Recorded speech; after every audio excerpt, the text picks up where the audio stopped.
Hello there everybody, and welcome back to another Star Wars Galaxy of Heroes video. Now, I've been talking about doing this one for a very long time. I've been talking about doing an updated LIGHTSPEED Bundle farming guide for a while now. The LIGHTSPEED Bundle farming guides are some of my more popular videos I've done on this channel. You guys seem to like what I'm coming up with and what we're talking about when it comes to LIGHTSPEED Bundles, and there's been a lot of new LIGHTSPEED Bundles that have come out since we've last made that video that we need to address. We've got the Hoth one, we've got Jedi Allies, we've got a few other ones in there too since we last made that video, so we need to update that and you know, show you guys what's been new, what's going on with the LIGHTSPEED Bundle farming meta. How do you do it? What's the best things to farm, in what order, how, where, when? That will be all answered in this video. So if that sounds very helpful to you, I would really appreciate it if you drop a like and subscribe. You want to stay up to date with more content just like this as well. Live stream all the time. And, well, if this is your first time here, do that. And, well, let's get right into it. So today we're going to be doing this where basically I'm going to show you in the top corner here your first step, which is on that side. And we'll talk about, you know, where to go from there once we get started. But up top, we'll do one step at a time, and then at the very end of this video, I'll have one big graphic that shows you the entire thing. So stay to the end as we talk about this. But your first step when you get your LIGHTSPEED Bundle farms going, and I should preface this by saying this LIGHTSPEED Bundle farming guide assumes that you have every single LIGHTSPEED Bundle. If you do not, that is okay. If you have farmed something else, that is okay. You'll see at the very end of this, as we start talking about the big overall graphic, it is okay for you to not have every LIGHTSPEED Bundle. It is okay for you to skip a thing here or there. That is totally fine. This guide that I really like is very customizable, adaptable to your situation. So we might be talking about something right now like the Geos or some Galactic Republic packs that you might not have brought, and that is totally fine. We'll just talk about it briefly. If this is not something that applies to you, and we'll move on to the next topic. Hopefully that might give you a general idea of what you should be farming and when. But to get into the LIGHTSPEED Bundle farming guide officially, our first step, this is a very big change up from our last farming guides, is your Geos and your Galactic Republic. What does that mean? Why? That doesn't make any sense. Actually, yes it does. You get Geos at Relic 3. This is honestly, this is kind of overkill for Geos too. If you want, just put some mods on your Geos and maybe put one Zeta on Geo Brood Alpha, maybe not both, but just put a Zeta on Geo Brood Alpha. And I mean, my guild wanted the Pogglekron, but overall this should be a pretty easy team to upgrade. You can see that next to every single team that I've listed, I have put the LIGHTSPEED Bundles required to do, or well, the LIGHTSPEED Bundles that are recommended to do that step in the farming guide. So for this step, for the Geos, you really just need the Geo bundle. And then our Galactic Republic. Now, what am I talking about here? Well, the Galactic Republic got a lot of updates recently. Now, the Galactic Republic, they got a Ki-Adi-Mundi bundle, they got the Jedi Allies LIGHTSPEED Bundle as well for the raid, and I don't know if they had, I think the gas bundle just came out the last time we did this farming guide, so I think the gas bundle was out, but basically, what is the most important thing when we're talking about our Galactic Republic things we need to quickly upgrade? It's the Negotiator. You need a OG, you need not OG, you need an OP fleet really, really fast. An OP fleet out the gate to help you climb in Fleet Arena, help you hold in GAC. All very, very important steps. The most important part of step number 1 is the Negotiator. That is why it's first all the way on the right there. Negotiator is the most important part of this step. However, the other things aren't bad either. Ki-Adi-Mundi is not at all needed for your roster to be good. Ki-Adi-Mundi is the biggest nice to have in the entire game. If you have Ki-Adi-Mundi, great. I took mine to Relic 7 and put the Zeta on him. He hits like a truck under Qui-Gon lead. And by the way, if you got Jedi Allies, you'll have Qui-Gon Jinn at Relic 5. What I would recommend here, if you get an Omicron lying around, you have Ki-Adi-Mundi, if you have the Negotiator up and running, if you want to put that Omicron on Qui-Gon Jinn, you have a pretty strong team right here. Now, sure, you might want to upgrade Jedi Knight Anakin, because Jedi Knight Anakin under Qui-Gon Jinn Omicron leadership in GAC is pretty insane, but most importantly here, if you actually get Qui-Gon, Jedi Anakin, Ki-Adi-Mundi up and running. I mean, even if you get the gas bundle, you'll have Ahsoka and GK, you'll have Shakti. I mean, you'll have so many opportunities to make a Qui-Gon Jinn team in GAC really fast. All you need to do, mods, maybe put a Zeta on someone, maybe 1 or 2 Zetas on if you really want, and put the Omicron and Qui-Gon, and you got a really strong GAC team. So at this point, you'll have 1 GAC defensive team, 1 GAC offensive team for now. Later game, Qui-Gon becomes defensive, but in the early game, he's more of an offensive thing. And then you got Negotiator. This is a really good starting point. Very different than what we used to preach on this farming guide, but I think it's pretty solid. So step 2. We have our GLs. Now, I always say, when you're going to get a GL, if you're going to buy something in a mobile game, you better damn well use it.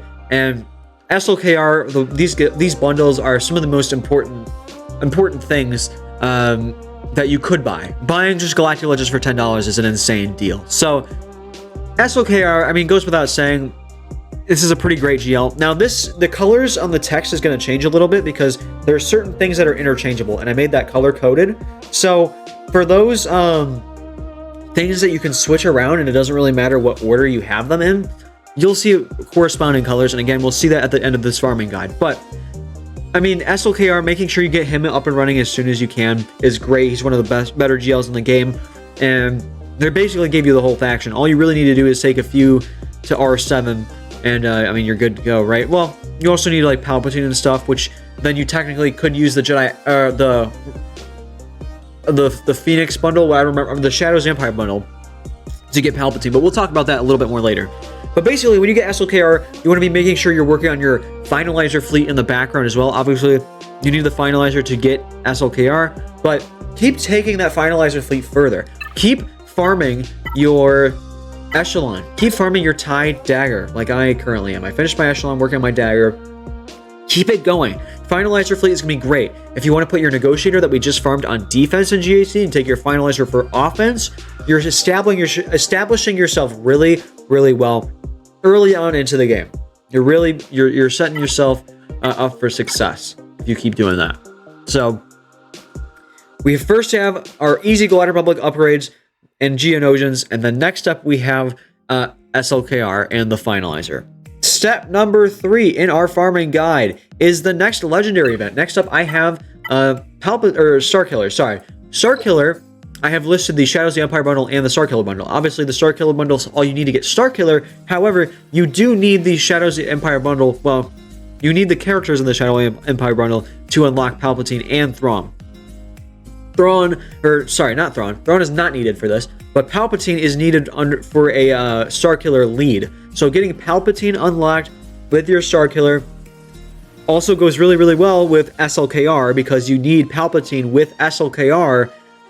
Well, so you can unlock SLKR, really, is a requirement. So if you get your Palpatine unlocked, then you can move and get your Starkiller pretty fast after that. So now I know we're going to be moving a few things here around depending on where you're at with your Lightspeed bundles, but if you have the opportunity to farm SLKR and Starkiller back to back, that's what I would recommend. But I mean, obviously, this is a customizable farming guide that you can do whatever you need to do with it. Now, the Starkiller event's not very hard. A lot of random characters, but we'll see those characters pop up later in this video. Now, next up, we have step number 4, which is your next GL. The next GL we have is Rey. Rey, if you bought all the bundles, you have a bunch of, basically the entire faction. You just need to get a few legendaries up and running. Getting Rey is a pretty solid GL. She's decent on defense. She does good in Conquest, especially can carry some characters you haven't geared up with. But can carry those to get you some Conquest feats, which is pretty great. I keep doing that with Master Qui-Gon and Master Padawan Obi-Wan in Conquest, and Gungans. I just put all of those guys under a Rey lead, and she can keep them alive sometimes. So, pretty helpful there. Zori, really, really great character. I get holds with her in GAC. I got holds with her in Kyber, and obviously you can see she's not super high upgraded. Now I do the Omicron and the Zetas, but I mean outside of that, she's not. The gear ain't that high, right? So Zori is a pretty easy, low barrier entry character that does a lot for you. She's kind of like a Krex, but for the Resistance, where she picks up a lot of useless characters and makes them a really good team. You also need the Radis to get the Ray event done. So keep working on your Radis. Radis isn't the best fleet in the game, but it doesn't hurt. You know what I mean? It doesn't hurt to have more ships on your bench. Comeuppance is really, really great. If you put these three, well, actually it'd be 1, 2, 3. If you have those three as your starting, and then Comeuppance is your reinforcement you immediately call out after, you can get some big damage out. Obviously Resistance X-Wing Era 1 as well, but the Radis fleet kind of is finding a place in the game. It's not amazing, but you need it for Ray anyways. You might as well go the extra mile and get another fleet. You'll be seeing a lot in this farming guide that we are establishing a lot of fleets. Fleet work is really, really important. It is something I don't think I properly talked about in my last few guides. I tried to make sure that we talk about it in this guide. Fleets are very, very important. So that's step number 4. Step number 5, we have our next legendary event, and that is gas. You'll be using a lot of the Galactic Republic stuff that you got from the gas bundle already. You'll be using it in the negotiator. You'll be kind of mixing some stuff up to make good scores in the raid and in GAC. But now, once you actually get a break from your GLs, I would say go for gas. It's an expensive team. You need the 501st with Zetas. It's a pretty expensive team, but it's a pretty fun one as well. Gas can do decent things for you in GAC. He's a pretty solid cleanup, or can take out something that you don't really have a counter for pretty easily. So he's a decent team, and it's a really fun event. I really enjoyed it. It's one of my favorite things. One of my favorite events in the game. So I personally really enjoyed it, and I would recommend you get your gas after you get all of your GLs and your Star Killers and stuff like that. So at this point, we're going to stop and do a little bit of a check-in, because we want to see where we've established. At this point in your game, you'll have 2 GLs, 3 fleets, and 2 legendary teams with lifters, well, not really lifters, but other powerful teams like Zori already up and running. You'll have these things ready to go. You've established a base for your account very, very well, and now we can start to branch off and fix a few other things in your account. Now, the reason that we focus so much on these specific things first before other things like solo characters in GAC and other fleets like the Executor is because you paid for it. My philosophy with this is, if you're going to buy something in a mobile game, you better damn well use it. So you bought all of this stuff from bundles. These are really, really good things that you bought, so we're making good use of it. But after this, we are moving into some more stranger territory here. Not weird. It makes sense with the theme, but not specifically Lightspeed Bundle characters. Now, if you upgrade Captain Rex and put him with the Phoenix you get in the Shadows of the Empire bundle, you will get a really, really strong Phoenix team. This Phoenix team completely revitalized because of Captain Rex here. So Captain Rex should be a top tier team priority once you get around to him. Same thing with the Night Sisters. The Night Sisters I don't even have completely done yet, because I've been a lot of other stuff has happened outside of my Lightspeed Bundle stuff that I've had to work on. But your Night Sisters need a few Zetas and some mods, and if you relic Marin, your Night Sister team will be looking really, really good. Same General Grievous, same thing. If you buy every single Lightspeed Bundle, you'll have almost the entire Separatist faction relic, except Wat Tambor, Stap, and General Grievous, and obviously Trench. You'll have 3 characters not relicked. 4. You'll have 4 characters not relicked. And so if you relic up your General Grievous, put decent mods on him and all that stuff, you have a pretty solid General Grievous team. My mods for my General Grievous team, not that great. I mean, it's not great, but I can kill Star Killers in GAC with this General Grievous team. I've killed multiple Star Killers with this team, and these mods are not great. 24 speed on my Droideka. I mean, nothing insane, but like, these are not great mods, and I'm killing Star Killers with this. So just relic up your General Grievous when you get around to it. And Dash Rendar. We had Dash Rendar kind of lower on the list before, and I think that was kind of dumb of me. Dash Rendar, if you buy every single Lightspeed Bundle, you'll basically have a full Dash Rendar team. Dash, you get himself from the Star Killer bundle. You get L3, I believe, from the Radis bundle. You get Queel and IG11 from the BAM bundle, and you get BAM himself after unlocking, you know, the BAM event through the BAM bundle. So you see what I'm saying here?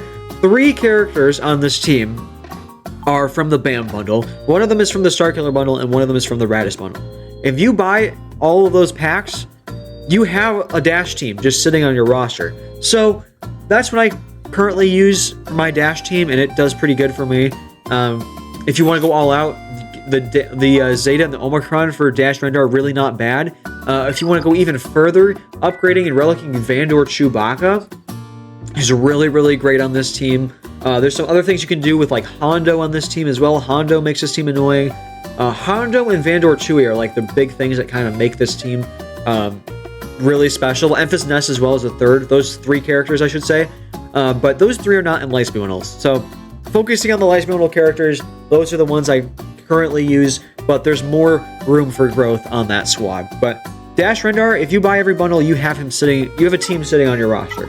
So might as well make use of it. Next up, we have step number 7, your solo characters. This is very important. These are low budget characters that do high damage, high efficiency in GAC. If we take a look at your roster, Kylo Ren, if you put the Zeta on this guy, especially early game, he can take out some teams. He can take out Ewoks, Old Republic, kind of lower tier teams, but he can take them out, saves you banners, and not a bad character on his own. If you don't want to put the Zeta on, like me, what you can do is you can put your Wat Tambor with him. Now, Wat Tambor is kind of a more endgame character, which I completely understand. But, I mean, you're going to want to put the Zeta on Wat Tambor anyways. I'd rather put the Zeta on Wat Tambor and save me the Zeta on Kylo Ren than have to put the Kylo Ren Zeta on and then it be outdated later. So, kind of depends on what you want to do and what you have access to. I personally use Wat Tambor with my Kylo Ren, but the Zeta is important because of health, protection, recovery. That stuff is, this is really, really important to keep him alive. And you get him in the SLKR bundles. Next up, your Wampa. This is a new Lightspeed bundle to the list. Your Wampa you get from the Hoth bundle, which is also secretly a Jedi Knight Luke bundle. Not so secretly, but secretly kind of a Jedi Knight Luke bundle. Wampa, this is the definition of a solo character in the game. This is a character built for soloing in GAC. This is the solo queen, basically. If you just put the Omicrons on her, the Zeta Omicron, and put good mods on her, she can take out General Grievous's. I mean, even if you do it good enough, you can take out Sith Eternals with Wampa. You have to mod her really, really well for that, but she has that potential. So, Wampa, not a team to be, well, not a character to be messed with. And then obviously after that we have Darth Vader. Darth Vader, actually, I think a lot of people forgot about this. Pretty sure Darth Vader came in the Finalizer bundle, which is pretty cool. So if you bought the Finalizer bundle, you'll have a Vader. Getting your Darth Vader relic to, I mean, if you want to take him to relic 7, that's always great. And then getting the Merciless Massacre Zeta is the most important Zeta. This allows him to solo Geos, depending on the Geos that you're going up against. And if you get, I think it's No Escape, if you add more Imperials and you add more Sith characters to his team, he gets even faster to outpace the enemy. So, Darth Vader, really great solo character, one of my favorite characters to use in the game. He doesn't let me down, always takes out those Geos for me. And last up, we have Savage Opress. Savage Opress kind of fits into a few spots, but he's a nice plug-and-play tank, especially in Grand Arena. Later, he kind of fits into a Traya team, but early game, not a Lightspeed Bundle character, but very good solo character. If you want to try and optimize your roster just to get everything that you have from Lightspeed Bundles optimized as fast as possible, you could skip him and come back to him later in this list, which I'll show you later when we get around to it, but very important solo character eventually that you want to unlock. So that's what we're looking at with that. Taking a look at step number 8, we have the Executor. You've established a base. You're kind of building out with some solo characters and some extra teams from your Lightspeed Bundles. Now we're kind of going a little bit outside of the Executor, or outside the Lightspeed Bundles with the Executor here. Now I have 2 fleets in here. I have the Chimera and the Executor. I always try and recommend, hey, you got to get a lot of Empire ships to unlock the Executor. So might be worth to make sure you beef up your Chimera around the same time you get your Executor. After you get your Executor, or after you get your Chimera stuff worked on, you need to get BAM so that you can do the Executor event, because you need Razor Crest. So make sure you're farming those Razor Crest shards. But if you get Beskar Armor Mando, make sure you relic him. And if you get the LIGHTSPEED bundles for your bounty hunters, you'll have a really good bounty hunter team. Bosk Lead, Boba Fett, Grief Karga, Jango, and the Mandalorian, and sometimes you can switch in Dengar for Jango. Very good endgame bounty hunter team. Now, obviously, you want to throw in, you can throw in like Zam and Aura Singh, Fennec Shand later in. You can throw that into this team, but early to mid game, this is a really solid bounty hunter team that you can build up from the BAM bundle. And then Executor, you don't really have an Executor bundle, but if you get the Finalizer bundle, you get a jump start on some of the requirements because you get, I believe, Houndstooth and maybe one other ship in that bundle. So you kind of get a head start with it if you get that bundle. But obviously you can do it without that bundle. So the Executor is a really, really important ship. Thinking about doing just a normal farming guide, like one that's not just LIGHTSPEED bundles, like a free-to-play farming guide. I'm thinking about doing that, and if I were to do that, Executor would probably be my first big push I would make for that account. So very important. It's kind of annoying to get there, but once you get there, it's really good requirements that'll kind of pass around for a long time. So that's really, really important and really, really great. And it'll really just help you get a GL level fleet to move around. At this point, you'll have what? You'll have the Executor, Finalizer, the Radis, the Negotiator, and the Chimera. You'll have 5 fleets in the game at this point, which is really, really great. So after this point, I kind of stop really touching on fleets, but getting the Malevolence is really good. Getting the Profundity is really good, and we'll talk about the Profundity a little bit later. But after this, don't stop farming ships. Farming ships should be something you do constantly, 24/7. If you're not farming a ship, you should be looking ahead to the next ship you need to farm and farming that ship, because ships take forever to farm. So making sure you're on top of your ship game, really, really important. That's why I'm always pushing the ship stuff early so that you get a start. So you understand that you have options when you start getting into fleet competition. So after the Executor, step number 9 is our next Galactic Legend. And I've had a lot of debate about this. I will say that our next Galactic Legend that's on this list is Jedi Master Luke. And I had trouble putting Jedi Master Luke and Jabba together. And I also did end up having to break up the Luke pipeline. That's what I call it. The Luke pipeline. The Luke pipeline was getting your full CLS team, getting Jedi Knight Luke, getting Jedi Master Luke, Jedi Knight Revan, and then Big Cal. That was the pipeline. And we had to break it up a little bit so that we could get Jabba. But Jabba is a little bit further out of the way, which we understand. However, at this point in your account, you're going to be non-stop upgrading. I need ships. I need this LIGHTSPEED bundle. I need this LIGHTSPEED bundle. I need this LIGHTSPEED bundle. You'll be constantly farming those kinds of things. You won't really get a break to do things outside of the LIGHTSPEED bundles. And that includes potentially really decent modding. Modding is really, really important if you don't know. And Jabba has a unique mod event just specifically to the Hutt Cartel. So getting Jabba so you can get those mod materials will really help elevate your account. I keep pushing ships in this, and this is where we push for mods. Sure, maybe you'll have good mods at this point, but Jabba will always help you get more mods. Now, if you disagree with me on this, that's fine. Again, this is interchangeable depending on who you are and what situation you're in. I personally, as a first Galactic Legend outside of the LIGHTSPEED bundles, would recommend Jabba so you get your modding game on point. It kind of builds off of your bounty hunter farms that you're already doing, and it helps you build towards a full CLS team to get started on the new Jedi Master Luke pipeline. So Jabba does a lot of great things for you. It's a little further out of the way, but once you get him, you'll be really close to a lot more things, and you'll have a really, really well-established account. So after number 9 here, you have step number 10, which is passion project farms. Passion project farms, you haven't done any of them yet because you've been constantly doing Lightspeed Bundle farming. This is your time to take a break. These are some of the most common ones and the biggest ones I recommend. Malik is a huge one. Malik helps you out a lot in like Conquest, Proving Grounds, stuff like that. Great tank.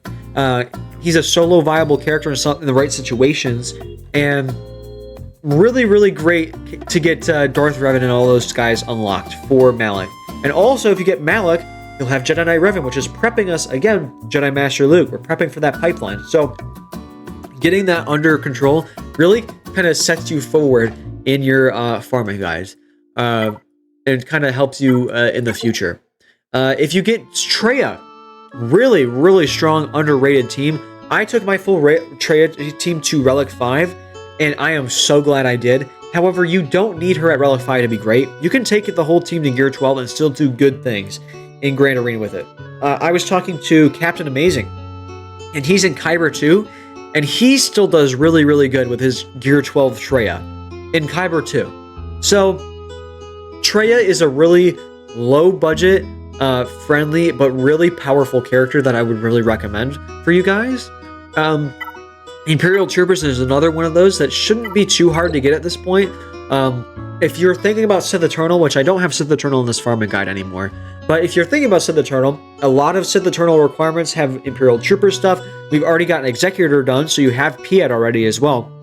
So getting your Imperial Troopers up and running, it's a really strong, powerful team that can just dominate in Conquest, can dominate against Darth Revans if you do it right, stuff like that. So, really strong team. And Gungans here, I mean, Gungans are Gungans. People are going to be farming Gungans if they want to farm Gungans. Now, I don't recommend getting Gungans early game because it's a really, really intensive, painful farm to do if you don't have the Chirotech income to do this. And the raid's going to go away. At this point in your farming guide, the raid is going to be done. By the time you get around to doing Jar Jar at this point in the farming guide, the raid is gone. I don't recommend getting Jar Jar for the raid unless your guild is requiring it, which then, again, you need to prioritize this slightly differently. But at this point, Gungans, I mean, if you want to go for Gungans, go for Gungans. And last up here, we have Conquest and Proving Ground stuff. Around this time is when you're going to start having access to unlocking those guys. So if you want to get characters like, at this point, maybe Darth Bane, maybe Malicos, depending on whatever character you want, Queen Amidala, if those kind of characters fall into that last spot here, those Proving Ground Conquest characters, if you start unlocking those and you want to get those guys unlocked, this would be the time to do it. Now, our step number 11 here is our 4th GL. This is the Jedi Master Luke pipeline. You need to build up your full CLS team. We kind of started with Jabba, and if you want to finish your CLS team when you get Jabba, totally makes sense. But if you have not, and you skipped on doing that, so you can keep maximizing your Lightspeed Bundle optimization, definitely finish your CLS team here. Now, also, Jedi Knight Revan will fit really nice onto a Jedi Master Luke team. I also didn't put the Hoth Lightspeed Bundle on here, but if you get the Hoth Lightspeed Bundle, that really pushes you close to Jedi Knight Luke. And Jedi Knight Luke, you need Hermit Yoda relic at R3, which is what I'm currently doing, to do Jedi Knight Luke. Hermit Yoda fits on a Jedi Master Luke team. That might be a character you want to upgrade a little bit more past the R3 requirement to put on Jedi Master Luke.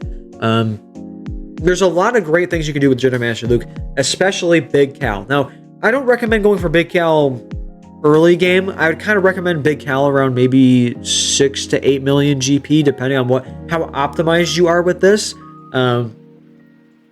That's kind of like wherever you go for Jedi Master Luke. But Big Cal does a lot of great things, annihilates Malgus, really lifts up your Jedi Master Luke. And if you really want the full Jedi Master Luke experience, taking Jedi Master Luke to R9, getting Big Cal, Jedi Knight Revan on that team, Jedi Knight Luke, and Hermit Yoda, I mean, that's a pretty powerful, that's a powerhouse. That's basically a powerhouse.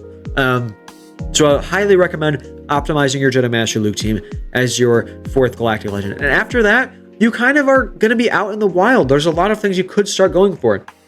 If your guild is a Reva guild, you'll be probably getting Reva. You might even get Reva before this. You might want to do that at step 10. So optimizing for Reva. Leia is not that far away. Profundity. At this point, if you're not getting any new fleets, hopefully you have Malevolence by this point, but if you're not getting any new fleets, you're doing something wrong. So you do need to get Profundity, hopefully some point soon. I moved my Profundity farm up recently because I want more ship content to mess around with. Jedi Master Kenobi, if you look at the requirements, at this point in the game, late game, after you've done everything with these Lightspeed bundles optimized, this isn't that bad. General Kenobi, you already have Relic from the Qui-Gon bundle, or not Qui-Gon, sorry, the Gas bundle. Negotiator you have done. Qui-Gon you'll have done from the Jedi Allies. Magna Guard you'll have done from Padme or Gas. General Grievous you'll have Relic because of the team optimization we did earlier. Cad Bane you'll get in one of the bundles. Was that the Finalizer bundle, I think? And a lot of these other ones are not bad. Mace Windu, Relic 3, that's pretty doable. Aayla Secura, that one's annoying. Bo-Katan, at this point, that's kind of annoying. Clone Sergeant, that's a little bit annoying. But Wat Tambor, you kind of want to Relic anyways. Commander Cody, that's a little bit annoying. Jango Fett's not that far off. Shak T isn't that far off. And Grandmaster Yoda, that's a good Relic. That'll help you with your Qui-Gon team and can do a lot of good things in the current raid if you decided to Relic him sooner than step 12, right? So, Kenobi is not that far away if you kind of suck up this sucky requirements, right? You just kind of get those over with and chug through them. If you get Cat as well, I mean, this isn't horrible to get. And speaking of Cat, the other Conquest, Proving Grounds characters, I mean, if you have access to those, you'll be having a lot of them unlocked. Ideally around the same time. I'm about to unlock Ben Solo, which is really important for me, and I'm not too far away from Cat yet, so hopefully I can go for Ahsoka Tano soon. But Dark Trooper Moff Gideon, Maul, Queen Amidala, those are some really great ones as well. Making sure you get those guys upgraded as you start unlocking them will do a lot of things for your account. Open up a lot of new powerful counters and a lot of new team opportunities, especially Malgus as well. Open up a lot of opportunities for you.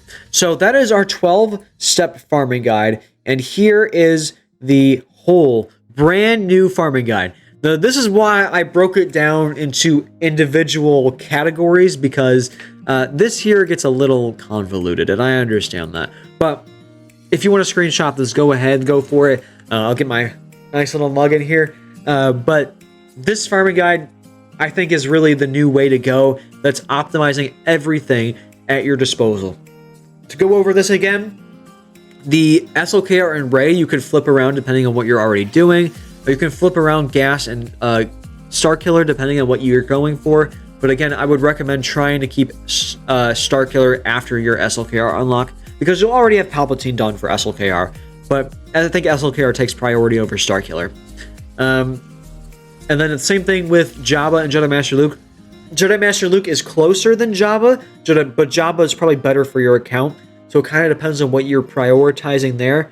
I personally put Jabba first. I think it'll help a lot with mod materials. It also sets you up for Jedi Master Luke anyways. So I think just getting that over with is really not a bad thing. To recap, get your really easy stuff done with your Geos and your Galactic Republic stuff that's really easy to upgrade. Move into Galactic Legends and Lightspeed bundles, legendary characters, and interchange those. Build out some more teams. Build out some solo characters. Build out your fleets. Get a few more Galactic Legends. Get some auxiliary teams that you've been really wanting to get, and keep getting your Galactic Legends.